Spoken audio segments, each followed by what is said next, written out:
సమయం దాటిపోయింది, పసుపు కుంకాలు ఇవ్వకూడదు, ఆడపిల్లకి ఇవ్వకూడదు అని కొంతమంది ఆచారం కూడా ఫాలో అవుతారు. కొంతమంది ఏంటంటే పసుపు కుంకాన్ని వేరే ఇంట్లో పెట్టేసి ఇవ్వచ్చు అనేసి అంటారు. అసలు ఇది ఏ ప్రొసీజర్ కరెక్ట్ అండి? ఇది మొత్తం అంతా కూడా వాస్తవమేనమ్మా. ఎందుకంటే మనకి శుభకార్యాలకు మనకి పసుపు కుంకుమ అనేది చాలా ప్రాముఖ్యం ఉంది మన హిందూ సాంప్రదాయం ప్రకారం. కాబట్టి పసుపు కుంకుమ అనేది లక్ష్మీ స్వరూపంగా మనం చూస్తాం. కాబట్టి ఆ మహాలక్ష్మి స్వరూపంలో ఆ రాత్రి వేళలు ఇస్తే మహాలక్ష్మి మన దగ్గర నుంచి వెళ్ళిపోతుందేమో అన్న అపోహే తప్ప పసుపు కుంకుమ ఇవ్వకూడదు అనేది ఎక్కడా కూడా చెప్పి ఉండలేదు.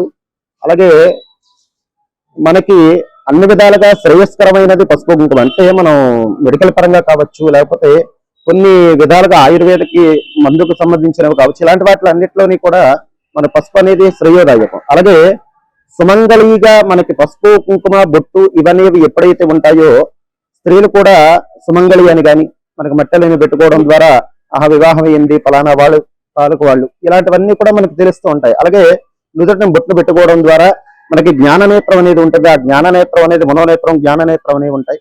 అలాంటి వాటి ద్వారా మనకి మన జ్ఞానాన్ని పెంపొందించడానికి ఇలాంటివన్నీ కూడా మన హిందూ సాంప్రదాయం ప్రకారం వచ్చాయన్నమాట.